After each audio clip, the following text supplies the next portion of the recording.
The rewards of a disciplined life are great, but they're often delayed until some time in the future. The rewards for the lack of discipline are immediate, but they are minor in comparison to the immeasurable rewards of consistent self-discipline. Every day in 1,000 different ways, we are trying to improve ourselves by learning how to do things. We spend a lifetime gathering knowledge in classrooms, in textbooks, in experiences. Now, if knowledge is power, if knowledge is the forerunner to success, then why do we fall short of our objectives? Why, in spite of all our knowledge and in spite of our collective experiences, do we find ourselves aimlessly wandering, settling for a life of existence rather than a life of substance? While there may be many answers to this question, the fundamental answer is the absence of discipline. Applying all that we know. That's the key word, discipline. Self-discipline. We might add one more word here, consistent. Consistent self-discipline. Better than knowledge is applied knowledge.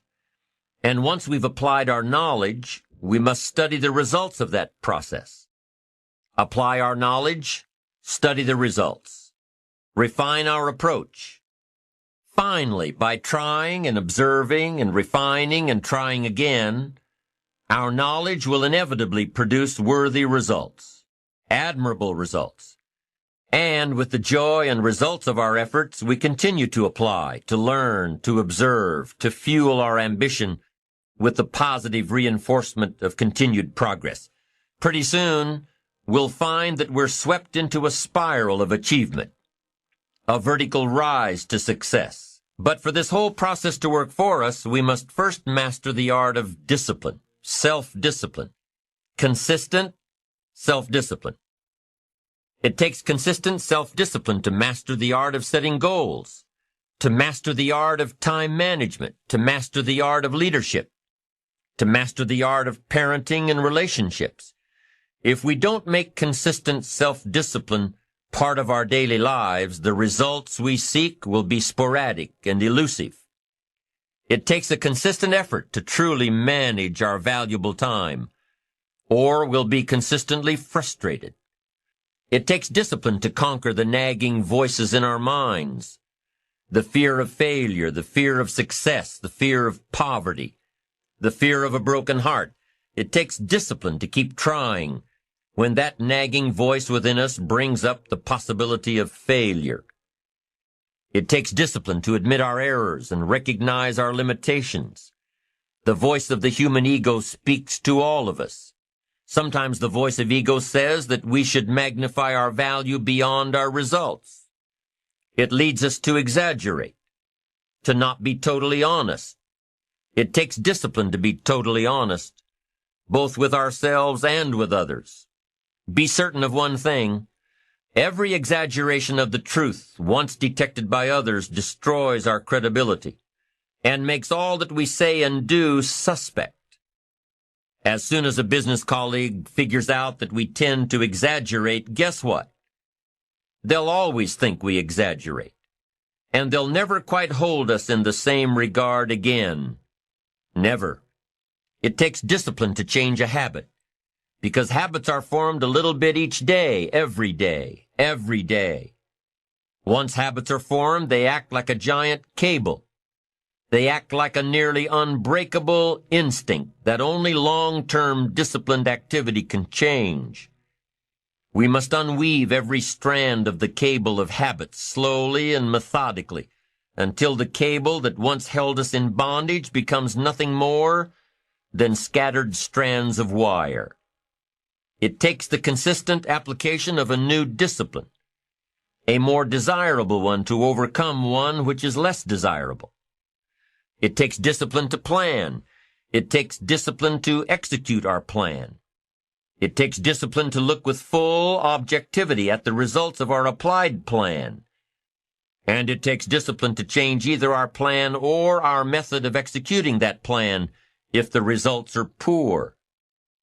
It takes discipline to be firm when the world throws opinions at our feet. It takes discipline to ponder the value of someone else's opinion when our pride and our arrogance leads us to believe that we are the only ones with the answers.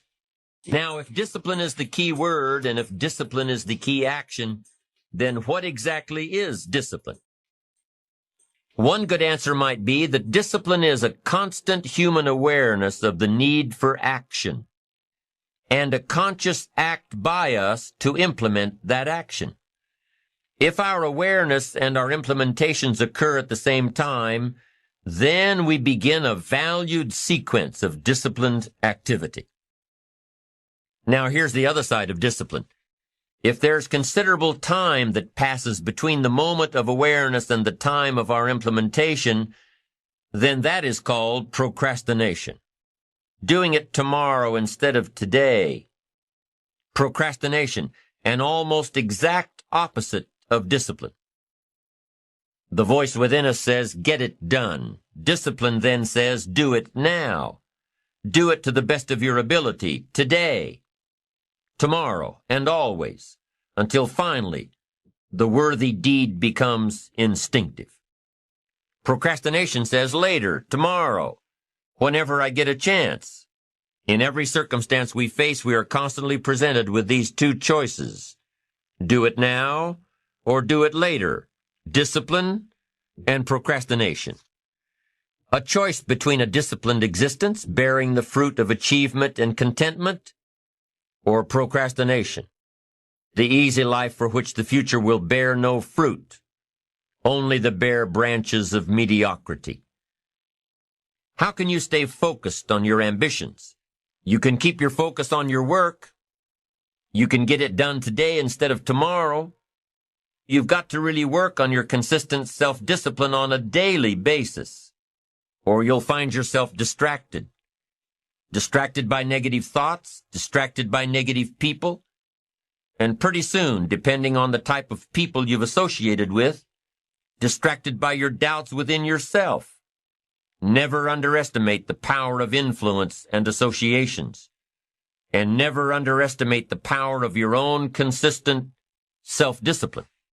Now let's take a closer look at discipline, at the 3 steps to becoming disciplined.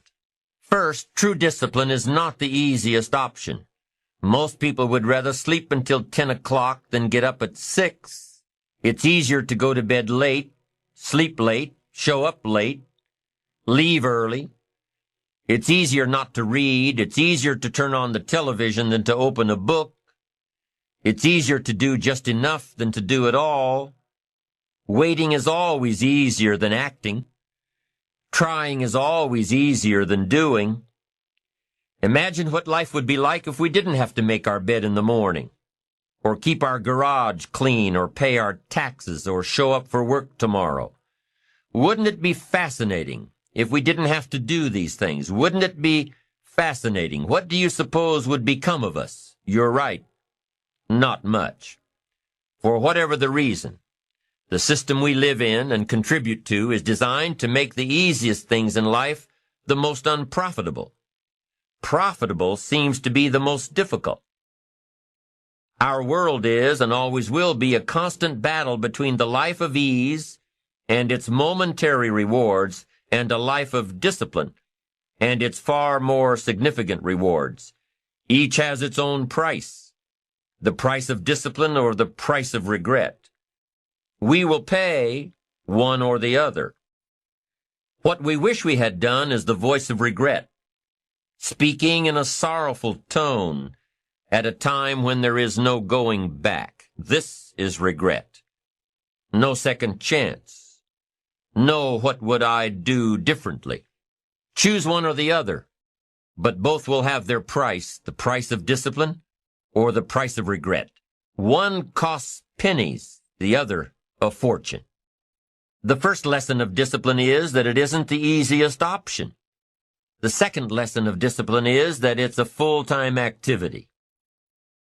And we've said that the best form of discipline is consistent self-discipline. You see, the discipline that it takes to make your bed every day is the same discipline necessary for success in the world of business. The discipline to organize your garage is the same discipline to organize your business. All disciplines carry through to affect all parts of our lives. If we're disciplined in just one area and lazy in another, guess what? Pretty soon, the lazy side will creep in and destroy the disciplined side. The bad habits in one area of our life will eventually destroy our self-discipline in the areas we've been working on. Consistency cannot be inconsistent. Discipline is the mind being trained to control our lives. Discipline is a set of standards which we've selected as a personal code of conduct. Discipline is imposing on ourselves the requirements for honoring these standards. Once we've adopted these standards of behavior and conduct, we're committed to honor them. And if we don't, then there can be no disciplined activity. We find ourselves announcing our standards to our relatives, our friends, our associates. We shout our beliefs and condemn those who believe any differently, but then we don't walk the talk. We end up acting in a way far different from the beliefs we've shouted. We tell our kids that the TV is rotting their minds, yet we spend our evenings in front of it. We tell our employees that they must take advantage of every minute of the working day, yet we spend 3 hours at lunch. Do as I say, not as I do.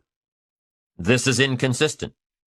This leads to a loss of credibility among those who watch us. And more importantly, this leads to a loss of credibility within ourselves. The only thing worse than one who is inconsistent in applying their self-imposed disciplines is one who has never considered the need or the value of discipline at all. These people seem to wander aimlessly, changing procedures, changing standards, changing loyalties, and shifting frequently from one commitment to another, leaving behind a trail of broken friendships, unfinished projects, and unfulfilled promises, all because of a discipline that was either non-existent or imposed so infrequently that it was ineffective. Here's the third step to becoming consistently self-disciplined. Number 1 is realizing that discipline isn't the easiest option. Number 2, discipline is a full-time activity, day by day, every day.